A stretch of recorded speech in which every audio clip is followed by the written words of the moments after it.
Welcome to Massive Beers. My name is Matt. We do the beer stuff here, and new brewery time. Brewery I've been actually really chomping at the bit to try it, but my fault, not yours. Wishful Thinking Brewing Company. This is their, was it Permanent Vacation? Double Hazy India Pale Ale. Little backstory. Wishful Thinking. They opened almost a year ago in Bethlehem, Pennsylvania. Bethlehem, my spot, my jam, bomb place. If you've watched the channel, you know my channel. You've listened to podcasts, you know my love for Bon and Sam and Gene and the whole gang. Um, yeah, I have. That means I have not been to Bon for like almost a year, which is crazy because if I would have gone to Bon, I'd have gone here. But I've been so busy with life and the kid, new job, the whole thing, and I'll come into it in a minute here. This is gonna be a long-winded review, so buckle up.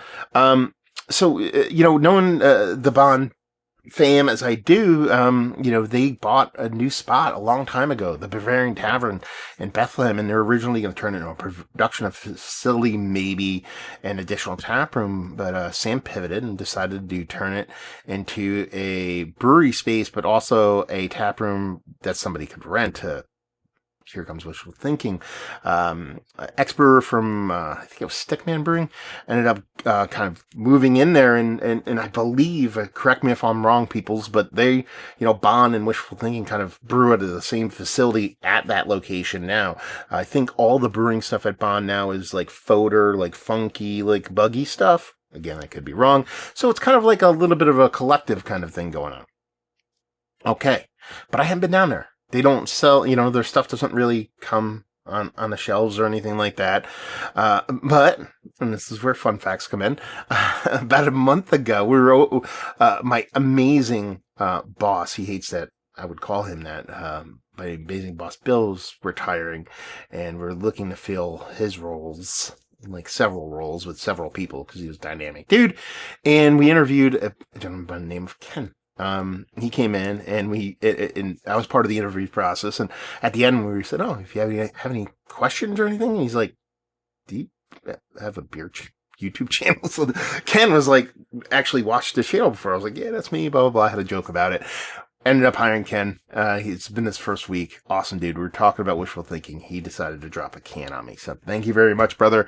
We're actually going to go together and sit down and have some pizza and beer at the spot probably in a week or so. But he got this can. So now we're going to review it. So there's your story time. So hopefully I didn't bore you all that much.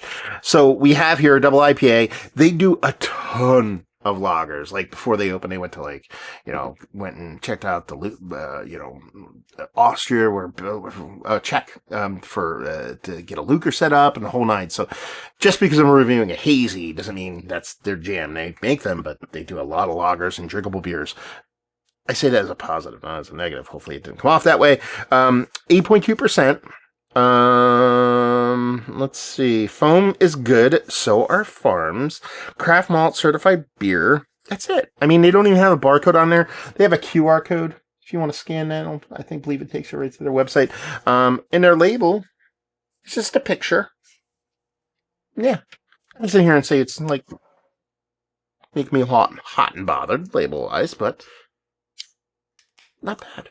Not bad. So we'll see what's what. We'll give this a pour. Give it a chug. There's no date on a can. I joked with Ken. I was like, "Oh, go rip it to shreds. No date in the can." But they don't even have a barcode in the can. Everything comes from the brewery. So this is a can like a week and a half ago. So yeah, label design. All right. Beer wise, I mean, that looks all the part of crazy turbid haze. Look at that thing.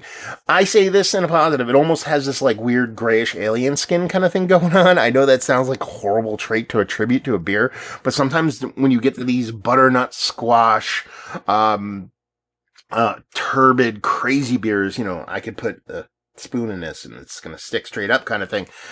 Sometimes the really good ones have this weird, like, I say alien skin, I say gray. I don't think that's appropriate, but it's the best way I can describe it. That it's more has something to do with off orange than anything else. So it looks all the part of a crazy turbid hazy. Give it a whirl. Thick as thieves that sucker is. Index finger, infinite fluffy head. Let's give it a huff.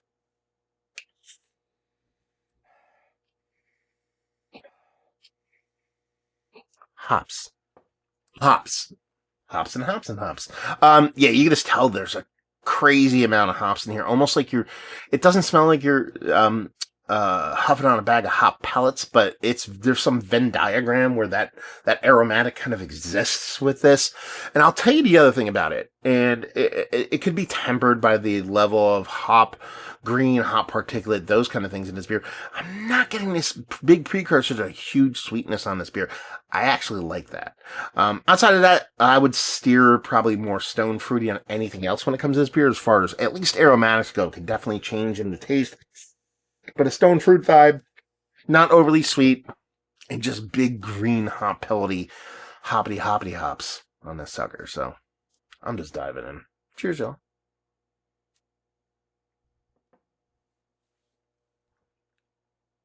Yeah, absolute 100% crazy hop saturation here. For me, it actually hits more of it's a stone fruit leading in the clubhouse with subtle dollops of citrus and tropical fruit. But again, I think they could be actually bigger if the green portion of this beer wasn't as dominant. But I have to say this. It's not like it's so much hops, it's like a hop burn thing. You know, you get a beer from a brewery, and either they release it too much or they got a little too aggressive.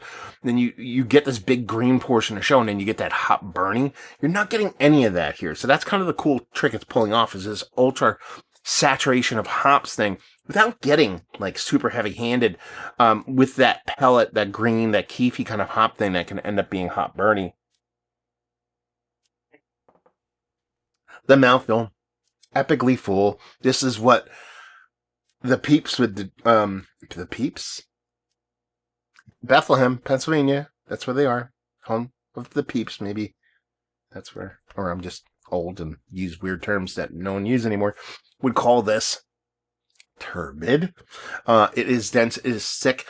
It's weird because it's appropriately carbonated, because since it's so dense, it actually feels like it comes off slightly undercarbonated. But it's not. And it is the perfect sweetness level for me when it comes to a double IPA. There's a little bit of attenuation here, a little bit of residual sweetness, but nothing even close to something that makes it hyper, like overly sweet on your palate. When you combine it with that big green portion, even though you don't get a big hop burn, that big green portion of the show leads to a gentle bitterness, is the best way I could put it, in combination with the fruit. It's a really tasty beer. It's one of those things where this is like the level. How do I put this? Because I want to frame it in a way that's appropriate. Okay, let's cut to the end of this review and then circle back quickly. Mount Rushmore status. Is this Mount Rushmore status for me for double IPA as of late? No. It's outside looking in. It's a really tasty beer. I have no qualms behind this beer. But let's circle back to more information about this beer. When it's outside of Mount Rushmore status, it's like that's 4 out of the hundreds and hundreds I drink. Like, it's very hard to crack that top 4. So that's my explanation there. Circle back. This is that turbidity level that not a lot of breweries can pull off. Fidens. You can get here with Treehouse. You can get here with Hidden River, another PA brewery. You can get here with, it's a select few that get to this turbidity level. And a lot of the Hazebro, the Hop Thoughts, they covet that. And I dig it when it's done well. I'm trying to think of anybody else who really kind of gets there. Hop Butcher can get there every now and then, but not a lot of people do it. And a lot of people can try to get there, but it comes off really, not the word chalky is the word I was looking for. I was going to say grainy, like kind of like a chalkiness. You're not getting any of that here. You're getting a super turbid mouthfeel without having this like hyper density to it that lends this beer to not being drinkable. And that's not the case, or lends those beers to not being drinkable. That's not the case here. You're getting all that kind of 2x4, that oomph, that huge birth of a beer in a relatively drinkable package. Super cool trick to pull off. I dig it. I like it. Very, very good stuff. Yeah. Honestly, like I said, I was kind of chomping at the bit to try some of the stuff because they're semi-local, about an hour away from me. But I hadn't been out Bethlehem way. And, my whole mindset of this brewery has been, Well, obviously, I'm going to do a bunch of lagers. And to get a double IPA literally tossed my way, I was like, okay, I'll go into the IPAs first, lager, brew. Not, again, I'm not trying to pigeonhole them, but brewery, yeah, I'm here for it. I dig it. I like it. Thank you very much, Ken, for dropping us off. Yeah, very, very cool. And what else? I think we're done. So, if you're talking about like hyper expressiveness of fruitiness from a hop, you're not really getting that here. You're getting a nice kind of run the gamut with that stone fruit and kind of leading the way. But it really comes down to the green portion of the show without having that hop burn and the mouthfeel here in combination with it out being chalky and being drinkable. That really sets this thing apart. And honestly, new breweries trying to do good things, always down for that. So, is it one of the better double IPAs I've had as of late? Absolutely. Mount Rushmore status, just on the outside looking in. Value and availability, that I don't know. New brewery, canning, small runs. I'm assuming, I'm just going to throw it out there without looking stuff up. $18, if not more, a 4-pack. Maybe even pushing 20. They're less than that, awesome, but, when places are small, can't really get hot and bothered about that. And actually, their cans might be just for, like, members only or something. They're that small. Anyway. And then leave with, if you like, well, you like this. Like, if you dig on that super high tap, like turbid, saturated haze train, again, who am I thinking? Jersey breweries, Oak Flower, you know what I mean? King can get there kind of, sort of, a little bit. But these breweries, De Drury or Test Brewery or those kind of breweries that are really bakes. All these new breweries kind of popping up trying to hit that note.